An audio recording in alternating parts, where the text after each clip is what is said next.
네, 말씀을 읽었는데요. 여러분, 여기에서 가장 눈에 띄는 게 어떤 내용이셨나요? 등장인물들이 두 명 메인으로 나옵니다. 바울과 게바라고 표현된 베드로입니다. 근데 둘이 지금 어떤 관계죠? 바울이, 이 갈라디아서를 쓴 바울이 베드로를 굉장히 대놓고 책망하는 모습이 기록됩니다. 11절이에요.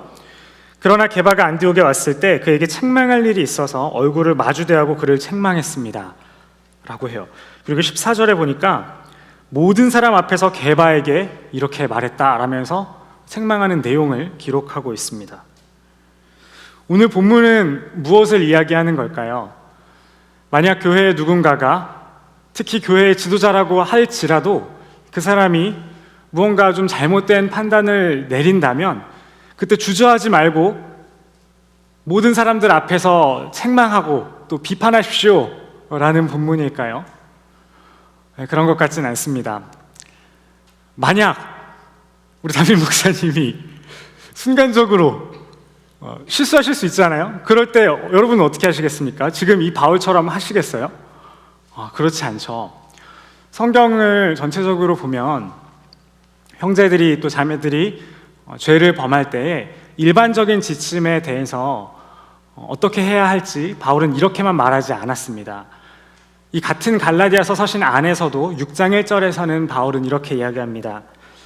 형제들이여, 어떤 사람이 무슨 범죄한 일이 드러나거든 영의 사람인 여러분은 온유한 마음으로 그런 사람을 바로잡아주고 자기를 살펴 유혹에 빠지지 않도록 하십시오 라고 했습니다. 온유한 마음으로 그런 사람을 바로 잡아주래요. 또 예수님도 이렇게 말씀하셨습니다. 마태복음 18장 15절부터 17절까지예요. 전제가 무엇이냐면, 만일 내 형제가 내게 죄를 짓거든 가서 첫 번째로 어떻게 하래요? 단 둘이 있는 자리에서 잘못을 지적해 주라고 합니다. 16절에 보니까 그래도 말을 안 듣거든 한두 사람을 데리고 가서 이야기하라고 합니다. 그래도 말을 안 듣거든 17절에 보니까 교회에 말하라고 해요.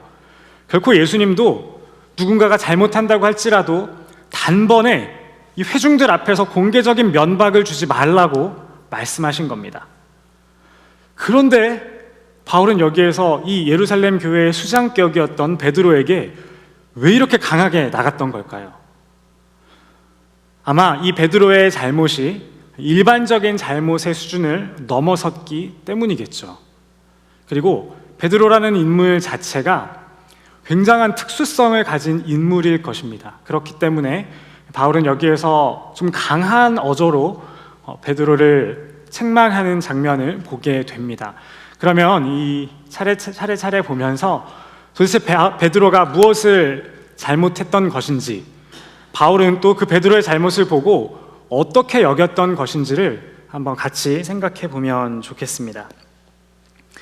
갈라디아서 2장 1절부터 10절까지는 어떤 내용이 있었냐면, 계속해서 이어지는 내용이 바울이 자신의 사도권이 진짜인 것을 변호하는 과정 중에 있었습니다. 왜냐하면 갈라디아에 들어왔던 거짓 선지자들이 바울이 가짜 사도라고 주장했기 때문이었죠.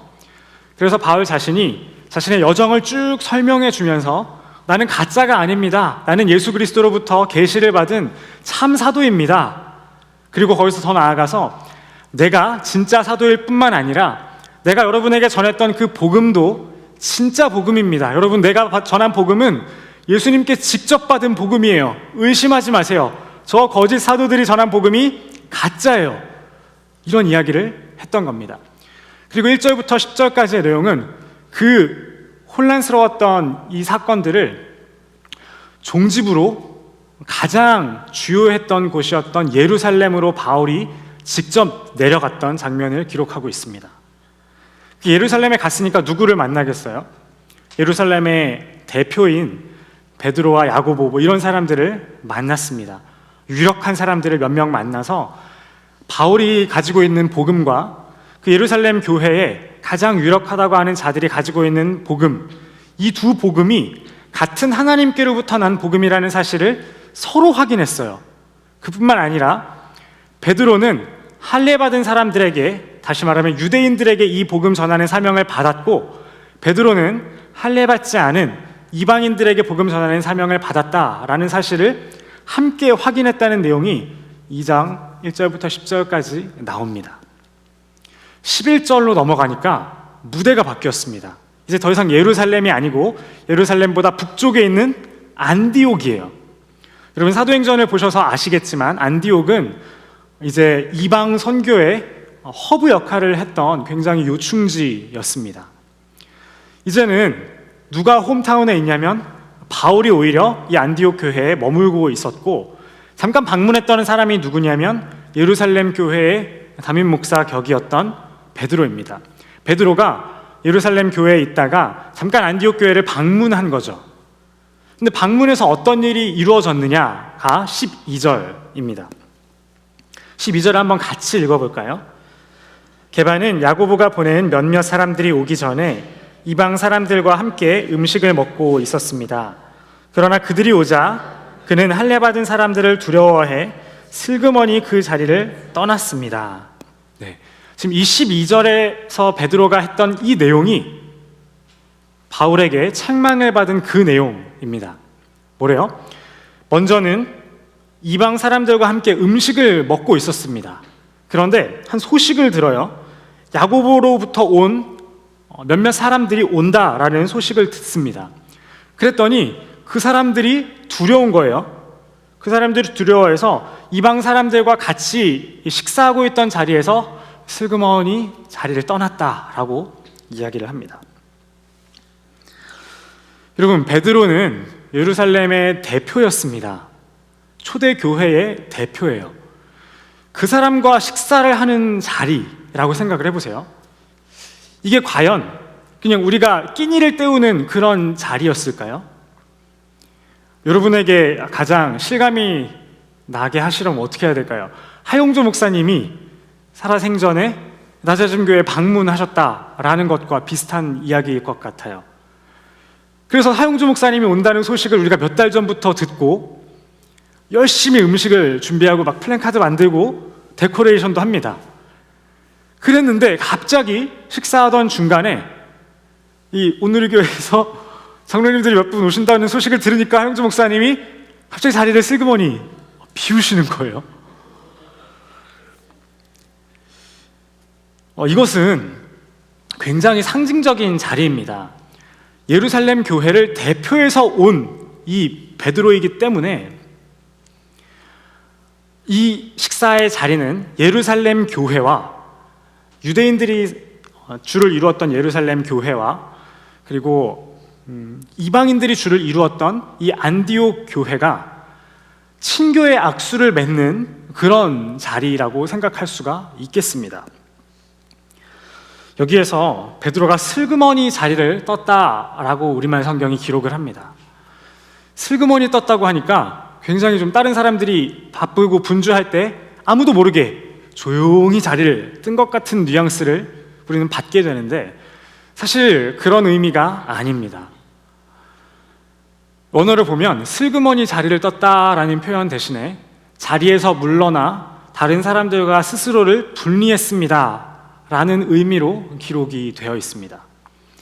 슬그머니 자리를 떴다고 할 때는 굉장히 조심스럽게 상대방을 배려하면서 무리가 없게 빠진 것 같은데 그게 아니라 조금 차갑게, 조금 매정하게 뒤로 물러나 자신을 이 이방인들과 분리했다라고 성경은 기록하고 있어요. 여러분, 베드로가 가졌던 상징성을 한번 상상해 본다고 할지라도 그 자리에서 베드로가 아무도 모르게 조용히 빠졌다는 것은 불가능했을 것이라고 우리는 생각할 수가 있겠습니다. 베드로가 이 테이블의 끝자리에 앉아 있었을까요? 아무리 예수님이 그렇게 말씀하셨다고 할지라도 베드로는 조연이 아니었습니다. 이 식탁의 주인공이었어요. 어쩌면 막 언약식 체결했을지도 몰라요. 많은 학자들은 이 식사가 어쩌면 보통의 식사 자리가 아니라 성만찬의 자리였을 것이다 라고도 이야기를 합니다. 왜냐하면 이렇게 공식적인 자리에서 또 교회와 교회를 대표하는 자리에서 이루어졌던 그 초대교회 당시의 식사는 대부분 주의 죽으심과 부활하심을 기념하는 이 성찬이었기 때문에 이것도 분명히 성찬의 자리였을 것이다 라고 이야기를 하기도 하고, 바울이 이렇게까지 강한 어조로 책망하는 것을 보면 아마 성찬의 자리를 그냥 이탈한 것이 아니었겠냐라고까지도 이야기를 합니다. 아무리 학자들이 그렇게 이야기를 한다고 할지라도 본문 내에는 이것이 성찬인지 아닌지 명백하게 말하고 있지는 않습니다. 아무리 그렇다 할지라도 우리는 최소한 이 자리가 예루살렘 교회와 안디옥 교회의 공식적인 친교의 협약을 맺는 그런 의미 있는 자리였다는 사실을 우리는 당연하게 생각할 수가 있을 것 같습니다. 또 당시에 1세기 당시, 그리고 더 넘어가서 창세기 18장 19장부터 시작되는 이 유대인들의 관습을 보자면, 이 당시에는 손님들을 굉장히 환대하는 문화가 보편적이었던 시대라고 알려져 있습니다. 성경에서 우리는 이방인, 나그네들을 굉장히 환대하는, 과하게 환대하는 장면들을 자주 보게 돼요. 예를 들어서 손님들에게 발 씻을 물을 주고 그들을 밖으로 나아가서 환영하기도 하고요. 또 그들에게 대접하기 위해서 굉장히 귀중한 가축이었던 살진 송아지를 잡아서 대접하기도 합니다. 일반적인 손님이 와도 그렇게 대접하는 것이 그 당시의 문화였을진데, 베드로가 왔다면 이 당시 안디옥 교회 사람들이 얼마나 잘 준비를 했을까요? 그런데 베드로가 이 자리를 빠졌다는 것은 이 이방인 교회였던 안디옥 교회 사람들에게는 당황스러움을 넘어서 충격이 아니었을까라고도 생각이 됩니다.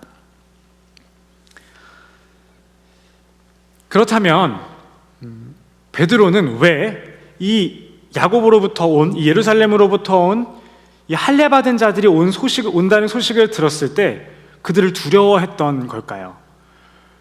유대인들이 이방인들과 함께 식사하는 것을 어떻게 생각했는지는 여러분들도 아마 잘 아실 겁니다. 성경 여러 곳곳에서 유대인들은 이방인들과 식사조차 하지 않았다라고 하는 것을 우리는 심심치 않게 보게 되죠. 그래서 바리새인과 서기관들도 예수님께서 제자들과 함께 세리와 죄인들과 함께 식사하는 장면들을 볼 때마다 굉장히 강하게 비판했던 것들을 우리는 보게 됩니다. 사실 베드로도 이전에 이방인들과 함께 식사하는 문제를 가지고 할례 받은 사람들에게 책망받았던 적이 있었습니다. 사도행전 11장 2절 3절에 보면 이런 내용이 있습니다. 베드로가 예루살렘에 올라갔을 때 할례 받은 신자들이 그를 비난하며 당신이 어떻게 할례 받지 않은 사람들의 집에 들어가 그들과 함께 식사를 할 수 있소? 라고 물었습니다. 이때는 예루살렘에 있었던 일이에요. 예루살렘에 올라갔을 때 할례 받은 신자들이 베드로를 비난한 겁니다. 어떻게 할례 받지 않은 사람들과 식사를 했던 겁니까? 라고 비난한 겁니다. 그랬더니 그 당시에는 어떻게 했을까요? 사도행전 11장이니까 그 전 바로 10장에 어떤 일이 있었냐면, 여러분이 잘 아시는 광주리 환상을 베드로가 3번이나 목도하게 됩니다. 그리고 나서 더 이상 하나님 안에서 거룩한 것과 속된 것이 구분이 없어졌음을 베드로가 깨닫게 돼요. 그리고 이제 이방인들과의 만남이 하나님 앞에서 결코 부정한 것이 아님을 깨닫게 됩니다. 그리고 고넬료에게도 그 가정에 성령이 임하는 것을 보게 되죠. 그러니까 베드로는 이제 깨달은 겁니다. 이방인들에게도 동일하게 성령이 임했고 구원이 임했고 그들과의 교제가 더 이상 불법이 아님을 깨달았죠. 그래서 이렇게 11장에서 할례 받은 사람들에게 책망을 받았을 당시에도 자기에게 일어났던 이 환상과 고넬료의 집에서 있었던 일들을 자세하게 풀어줍니다. 그랬더니 자기를 비난했던 사람들이 베드로를 인정하면서 하나님을 찬양할 수밖에 없군요 라고 이 이방인들과의 교제를 이제 인정했던 모습을 보게 됩니다. 이렇게 11장에 보면 때로는 할례 받은 사람들이라 할지라도 이방인들과의 교제가 이제는 허용된다는 사실을 할례 받은 사람들도 인정했어요.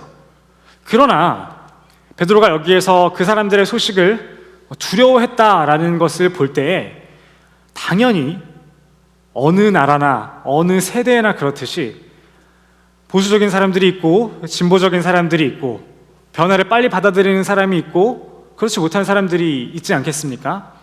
그래서 어떤 사람들은 이렇게 이방인들에게도 구원이 허락되었다는 사실들을 잘 받아들였지만 어떤 사람들은 그런 사실들을 굉장히 꺼리껴 했고 받아들이지 못했을 것이라고 베드로는 생각했던 것 같습니다. 그리고 12절에 보면 할례 받은 사람들이라고 이야기를 하는데 언어를 보면 할례파로부터 온 사람들 이렇게 이야기를 합니다. 할례파라는 말은 다시 말하면 이방인들도 할례를 받아야 한다고 주장하는 사람들이라고도 또 볼 수 있어요. 그러니까 어쩌면 이제 곧 안디옥 교회로 오는 그 사람들은 어쩌면 이방인들에게도 강하게 할례를 받아야 한다고 주장했을지도 모르는 그런 사람들이었던 겁니다. 어쨌든 베드로는 그런 사람들을 두려워하고 있었습니다. 그런데 여기서 아마 바울이 의도적으로 기록했을 것 같은 약간의 아이러니가 있습니다. 2장 7절부터 8절, 9절 이 세 절에 보면 베드로가 그대로 읽어드릴게요. 할례 받은 사람에게 복음 전하는 일을 맡았다. 또 8절에 보니까 베드로는 할례 받은 사람의 사도다. 또 9절에 보니까 할례 받은 사람에게 가도록 부름받았다라고 기록을 하고 있어요. 의도적으로 반복하는 게 뭡니까? 베드로는 할례 받은 사람들에게 사역하도록 부름을 받았어요. 그게 베드로의 사명이었습니다. 그런데 누구를 두려워하고 있습니까? 할례 받은 사람들이 온다는 사실을 두려워하고 있는 거예요. 네, 이거는 아마 바울이 의도적으로 기록했을 것 같아요. 그래서 또 이해가 되죠. 만약 베드로가 할례 받은 사람들에게 사역하라고 부름받지 않았다면 그 사람들과 지속적으로 만날 일도 없었을 겁니다. 한번 보고 말았을 거예요. 그러나 그들과 지속적으로 마주치며 사역을 해야 했기에 그들과 트러블이 생기는 것을 원하지 않았을 것 같습니다. 그랬기에 베드로는 그 할례 받은 사람들이 왔을 때 베드로를 책망하고 이 본 그 사실을 예루살렘으로 돌아가서 이 상황이 어지러워지는 것을 원하지 않았기 때문에 자리를 뜨게 된 겁니다. 이게 배경 설명인데요. 이런 일들을 보고 바울은 굉장히 엄하게 판단을 하였습니다. 과연 바울은 베드로가 여기서 어떤 죄를 범했다고 생각한 걸까요? 두 글자로 표현해 보자면 지금 베드로가 위선을 저질렀다라고 생각을 한 것 같습니다. 우리 13절 보겠습니다. 그러자 다른 유대 사람들도 게바와 함께 위선을 행했고 바나바까지도 그들의 위선에 휩쓸렸습니다 라고 합니다. 바울은 베드로의 행동을 위선이라고 본 거예요. 위선이 뭡니까? 위선은 14절에서 설명이 되고 있습니다. 나는 그들이 복음의 진리대로 바르게 행하지 않는 것을 보았다라고 이야기해요. 위선이라는 것은 거짓 교사들이 잘못했던 것과 조금 결이 다릅니다. 거짓 교사들은 어떻게 잘못했습니까? 자기들이 복음을 잘못 알았어요. 잘못 알았으니까 잘못 행한 거예요. 그런데 베드로의 케이스는 어떻습니까? 복음을 잘못 안 게 아니에요. 복음을 분명히 제대로 알았어요. 2장 9절에도 보니까 바울과 베드로가 동일한 복음을 한 하나님께로부터 받았다는 사실을 확인했습니다. 그럼에도 불구하고 알고 있는 복음대로 행하지 않은 것, 아는 것과 행하는 것이 다른 것이 위선인데 그 죄를 저질렀다라고 바울이 판단하고 있는 겁니다.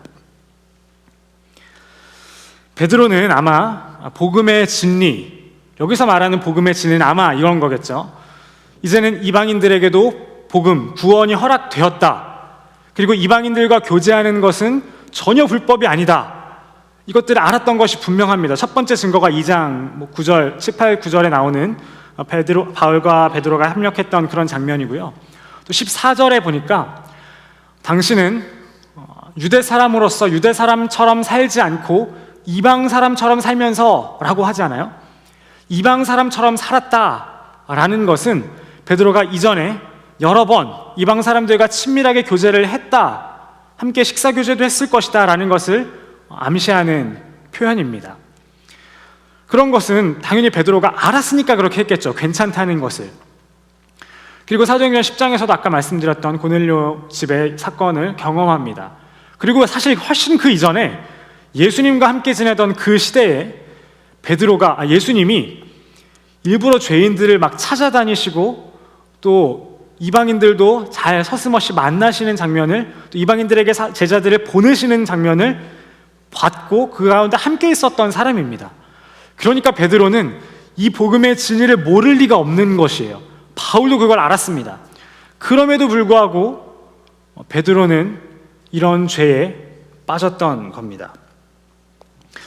베드로가 이렇게 위선을 행하자 어떤 일이 벌어졌습니까? 13절에 보니까 베드로가 그렇게 하자 다른 유대 사람들도 게바와 함께 위선을 행했고 바나바까지도 그들의 위선에 휩쓸렸다라고 이야기를 합니다. 바나바라는 이 특정 인물을 굳이 언급하는데요. 바나바가 어떤 인물입니까?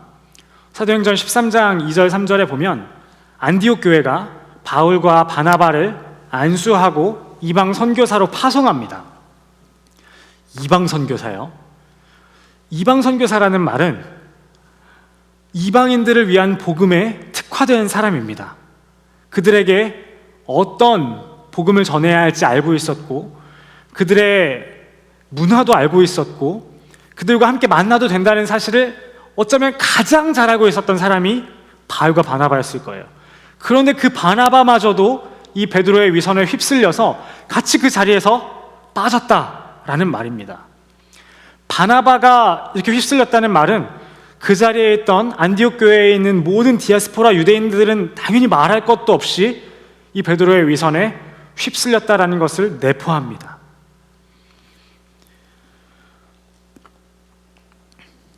그런데 여기서 한 발 더 나가는 것이 있습니다.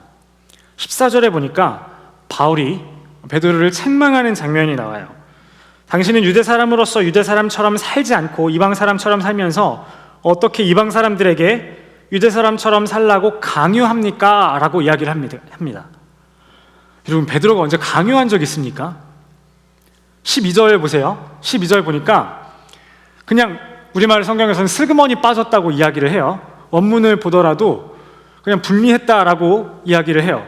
그런데 바울은 그 장면을 보고 어떻게 해석하냐면 베드로는 이방인들이 유대 사람처럼 되라고 강요했다라고 이야기를 하고 있는 거예요. 이 강요했다라는 말도 또 이 바울에 의해서 의도적으로 사용된 것이 아닌가라는 생각을 갖게 하는데, 왜냐하면 직접 문맥에서 쓰였기 때문입니다. 2장 3절 4절에 보면 거짓 교사들이 디도에게 억지로 할례를 받도록 강요했다라고 이야기를 합니다. 거기에 쓰인 단어와 같은 단어이고, 또 6장 12절에 보니까 육체를 자랑하는 자들이 또 할례를 받도록 강요했다라고 쓰이는 단어입니다. 그 말인즉슨 지금 베드로가 했던 이 어쩌면 굉장히 소극적인 자리에서 물러나는 이 모습은 이 베드로의 특수성을 생각할 때 이방인들로 하여금 야, 우리 안 되나 봐. 베드로를 보니까 우리 안 돼. 우리 아무래도 할례 받아야 될 것 같아. 다른 방법이 없는 것 같아. 라고 여기게끔 만들어서 강요받도록 만든 정도가 되었다라는 말입니다. 여기에서 우리는 우리에게도 적용할 수 있는 교훈들을 얻게 됩니다. 베드로입니다.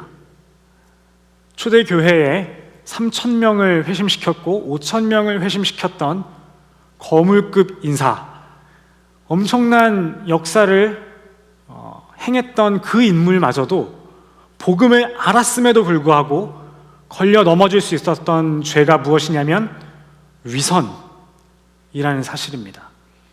다 압니다. 심지어 예수님과 함께 할 때도 모든 것을 다 경험했어요. 그리고 얼마 전에 예루살렘에서 바울과 이런 협약까지도 맺었어요. 또 환상도 봅니다. 성령이 임하는 것을 그 자리에서 보았어요. 그랬는데도 사람의 눈에 현혹되고 휩쓸리고 두려워하면서 위선의 죄에 빠져 넘어진 거예요. 이 얼마나 놀라운 위선이라는 죄의 힘입니까? 여러분, 우리도 마찬가지로 신앙생활한 지 오래됐을 수 있고 직분을 받았을 수도 있고 이전에 굉장한 사건들을 경험했을 수도 있습니다. 영적 자산들이 있을 수도 있어요. 아무리 그런 우리들이라 할지라도 우리는 이 위선의 죄로부터 완전히 자유롭지 못합니다. 우리는 우리 스스로가 이 위선에 빠지는 것은 아닌지, 내가 과도하게 사람들을 두려워하거나 사람들의 평판을 신경 쓰거나 또 중심보다 겉모습에 치중하고 있는 것은 아닌지 우리는 조심스럽게 살펴보아야 할 것입니다. 또 더 나아가서 이 위선이라는 죄의 이 파장력에 대해서도 다시 한번 생각을 해봐야 돼요. 베드로가 가졌던 이 대표성, 특수성 때문에 마치 베드로는 아무 강요도 하지 않았지만 다른 사람들이 이 진리, 복음의 진리를 완전히 왜곡하고 오해하게 만든 것처럼, 이건 우리가 만약 직분자라면 더 합니다. 우리가 교회의 어른이라면 더 해요. 우리가 막 이상한 복음을, 이상한 진리를 막 말하고 다니지 않는다고 할지라도 우리가 실제적인 삶에 있어서, 신앙생활을 함에 있어서 이 진리에서 떠나 굉장히 사람을 의식하면서 신앙생활을 하는 그 모습은 때로는 초신자들에게, 때로는 교회를 처음 온 사람들에게, 때로는 우리 가족, 우리 자녀들에게 어떤 오해를 줄 수 있냐? 마치 너희도 이렇게만 해야만 한다, 이게 진리다 라고 오해할 만큼의 무서운 힘을 갖고 있는 것이 위선이다 라는 것을 우리는 조심스럽게 또 경각심을 가지고 깨달아야 한다라는 사실입니다. 그런데 이 베드로의 죄가 위선만은 아니었던 것 같습니다. 하나 더 언급하고 있는 것이 있는데 명백하게 언급되지는 않았어요. 두 번째 베드로가 저지른 죄는 자기의라고 할 수 있습니다. 왜냐하면 아까 말씀드렸다시피 12절에서 슬그머니 물러났다라는 표현은 언어에서는 분명하게 자신을 다른 사람들과 분리했다. 모든 영어 성경은 separate himself라고 이렇게 기록을 합니다. 분리시킨 거예요. 여러분, 이건 누가 자주 하던 행동입니까? 복음서에서? 바리새인들이 하던 일이죠. 누가복음 18장에 보면 바리새인들은 하나님, 제가 저 세리와 같지 않음을 감사하나이다 하면서 우리를 구별하면서 자기를 의롭게 여겼어요. 바리새인들 뭐 거의 소리나는 그대로 번역이 된 건데 페러시라고 하죠. 이게 어디에서 나왔냐? 세퍼레이티스트가 여기에서 바리새인의 어원에서 나온 겁니다. 분리주의자들이라는 뜻이죠. 베드로는 예수님과 함께하는 그 시기 동안에 바리새인들이 하도 자기들을 다른 사람과 분리시키는 것 때문에 예수님께 그렇게 혼나는 것들을 3년 내내 보았어요. 근데 지금 베드로가 어떤 죄를 저지르고 있습니까? 마치 바리새인들이 했던 그 잘못을 베드로가 동일하게 여기서 지금 저지르고 있는 겁니다. 그럼 베드로가 왜 자신을 다른 사람들, 이 이방 사람들과 분리했고 바리새인들은 왜 자신들을 이 세리들과 분리했던 겁니까? 자기들의 출신, 그리고 자기들의 경건의 전통, 경건의 행위, 경건의 습관들을 생각할 때 저들과 내가 같을 수가 없다는 겁니다. 난 이렇게 하는데, 난 이렇게 태어났는데 라고 생각하면서 저 사람들보다 내가 더 의로움을 주장하기 위해서 자꾸 분리했던 거예요. 이게 바로 자기의라고 할 수 있습니다. 그리고 바울은 이 베드로의 죄가 바로 바리새인과 같은 자기의와 다름없다고 생각한 것이 분명합니다. 암시되어 있지만 분명해요. 왜냐하면 이렇게 베드로의 죄를 지적한 다음에 바로 이어지는 문맥이 15절부터 시작되는 이 이신칭의의 복음의 핵심인데 이것과 연결이 되기 때문입니다. 15절, 16절을 한번 같이 읽어보겠습니다. 시작. 우리는 본래 유대 사람이요 이방 죄인들이 아닙니다. 그러나 사람이 의롭다고 인정받는 것이 율법의 행위로서가 아니라 예수 그리스도를 믿음으로 되는 것을 알기에 우리도 그리스도 예수를 믿었습니다. 아멘. 여기까지만 읽어보겠습니다. 15절에서 갑자기 무슨 이야기를 하냐면 우리는 본래 유대 사람이요 이방 죄인들이 아닙니다 라고 이야기를 해요. 14절까지 계속해서 이 베드로가 저지른 죄가 무엇인지를 설명하다가 15절에서 갑자기 우리도 유대 사람이다 라는 것을 이야기하면서 16절에 그러나 라고 연결이 됩니다. 이 말은 무엇이냐면 우리가 16절만 딱 떼어서 우리가 자주 암송하곤 하는데 이게 어떤 문맥에서 주어진 이야기냐면 베드로가 이런 자기 의를 범했습니다. 우리도 유대 사람입니다. 그러나 유대 사람인 우리라 할지라도 사람이 의롭다고 인정받는 것은 유대 사람으로서 행한 어떤 율법의 행위가 아니라 오직 그리스도를 믿음으로 얻게 되는 의입니다 라고 바울이 이야기를 하고 있는 겁니다. 거기 이렇게 생각하면 아까 처음에 말씀드렸던 그 위선이라는 죄는 사실 자기 의가 뿌리였고 자기 의에서 시작된 이 위선이 결국에 다시 자기 의로 귀결되는구나 라고 생각할 수가 있습니다. 위선과 자기 의, 이것은 성숙하다고도 할 수 있는 신앙인들이라 할지라도 굉장히 위험한 두 가지의 죄라고 할 수가 있겠습니다.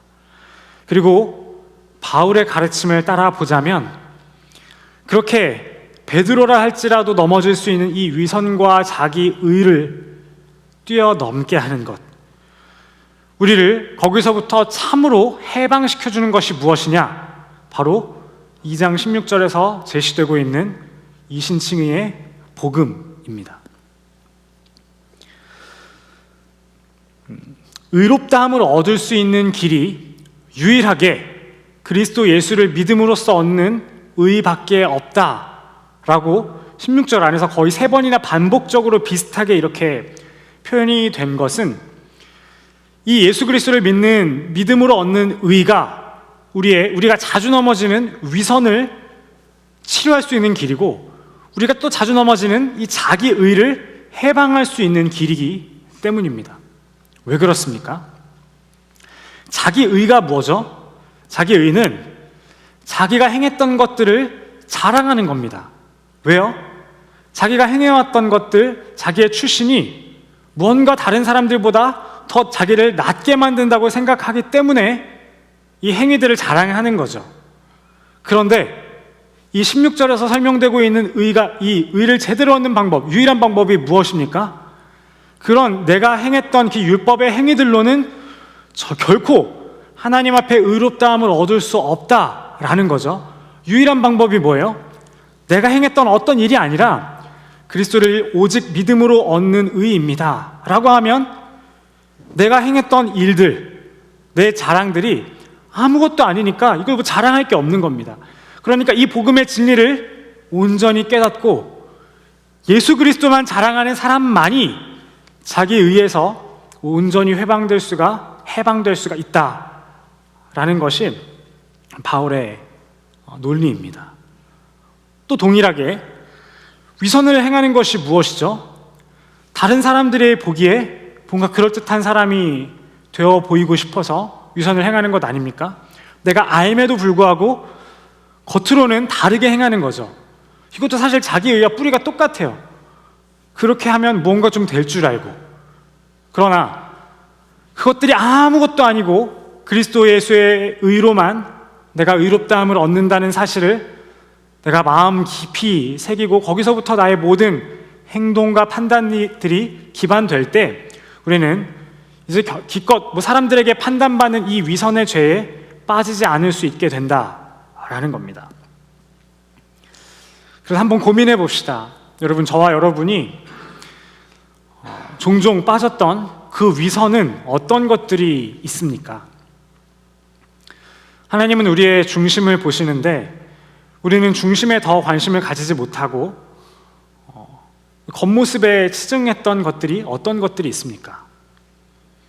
또 다른 사람들을 볼 때에 다른 사람들의 중심을 보지 못하고 겉모습, 그리고 내가 저 사람들에게 가지고 있었던 이전의 선입견들로 인해서 저 사람들에게 바뀔 수 있는 여지를 조금 더 허락하지 않고 아예 교제를 단절해버리는 이런 위선적인 모습들, 그리고 사람들과 만날 때 또 겉으로는 웃으면서 대하지만 속으로는 막 판단하고 정죄하는 모습들, 다 이런 거 다 위선이죠.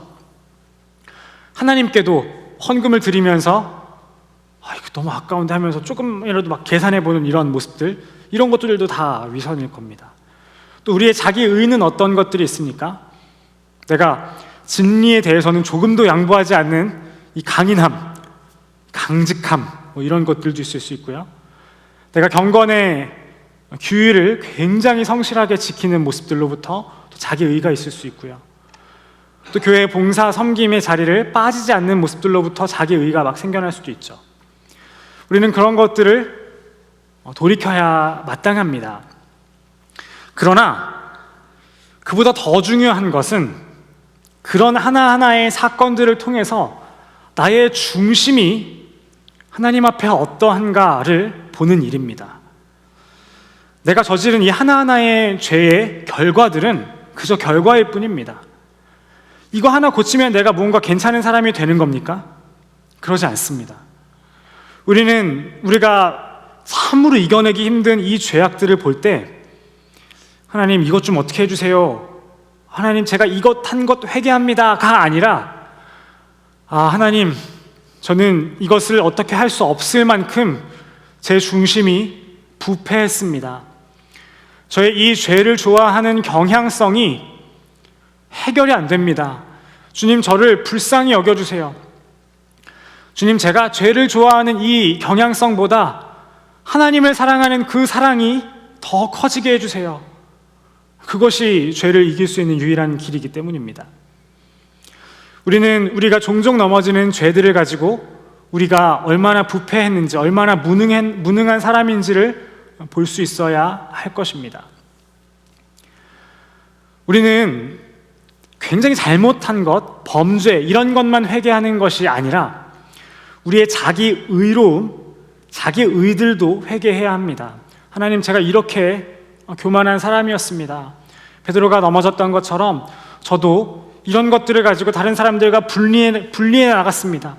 이런 것들을 제가 하니까 나는 조금 더 괜찮은 사람인 줄 착각했습니다. 주님, 저의 이 교만 덩어리의 모습을 하나님 앞에 내려놓기를 원하오니 저를 깨끗하게 하시고 저의 영안을 열어주셔서 저의 이 실체를 깨닫게 하여 주옵소서라고 우리는 기도해야 할 것입니다. 팀 켈러 목사님은 복음에 대해서 이렇게 이야기를 했습니다. 복음이란 우리가 행해야 하는 무엇이 아니라 우리를 위해 행해진 무엇이다. 그리고 그것은 그리스도께서 우리를 위해 행하신 일이다. 여기에서 내가 행하는 것이 아니라는 말은 내가 뭔가를 하면 안 된다라는 뜻이 아니라 내가 무언가도 어느 것도 할 수 없음을 뜻한다 라고 이야기를 합니다. 우리는 하나님 앞에 더 나은 사람이 되기 위해서 무언가를 할 수 있는 존재가 아닙니다. 왜냐하면 그만큼 우리의 이 타락한 본성이 멀쩡하지 않기 때문입니다. 우리가 더 나은 사람, 더 온전한 사람이 될 수 있는 것은 그저 우리를 위해서 놀라운 희생과 사랑을 행하신 그 그리스도의 의를 덧입는 일 뿐입니다. 아무것도 하지 않았는데 더 나은 사람으로 여김받는 것, 이것이 복음입니다. 이 복음 앞에서 우리는 위선을 이길 수 있고 자기 의를 이길 수 있을 것입니다. 저 여러분이 자꾸 넘어지고 헤매었던 그 위선과 자기 의로부터 그리스도만으로 주어지는 온전한 그 은혜의 복음이 우리의 삶을 해방시켜 주시기를 간절히 원합니다. 시간에 함께 기도하면 좋겠습니다.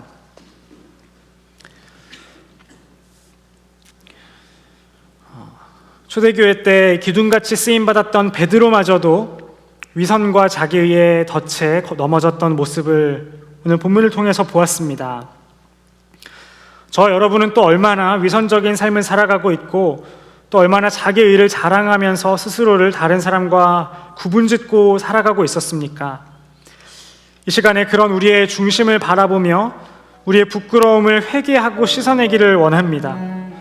우리가 위선적인 삶을 살아갈수록 또 자기의 의를 자랑할수록 우리를 참으로 의롭다고 하게 되는 그리스도의 거저주시는 십자가 은혜에서 멀어졌다는 증표일 것입니다. 이 시간 기도할 때에 내 행위로부터 쌓았던 모든 자기 의들을 무익하다고 고백하며 내려놓고 그리스도의 의로 덧입혀달라고 기도하면 좋겠습니다. 주여, 내 행위가 무익함을 알게 하여 주시고 부패한 나의 중심을 보게 하여 주옵소서. 실수하고 넘어진 자리에서도 이전보다 가장 크게 헌신한 자리에서도 내가 아니라 그리스도를 바라보게 하시고 그것으로 나의 정체성을 삼게 하여 주옵소서. 위선과 자기 일을 넘어 복음의 진리에 합당하게 살아가는 내가 되게 해달라고 우리 주의 은혜를 구하면서 함께 기도하겠습니다.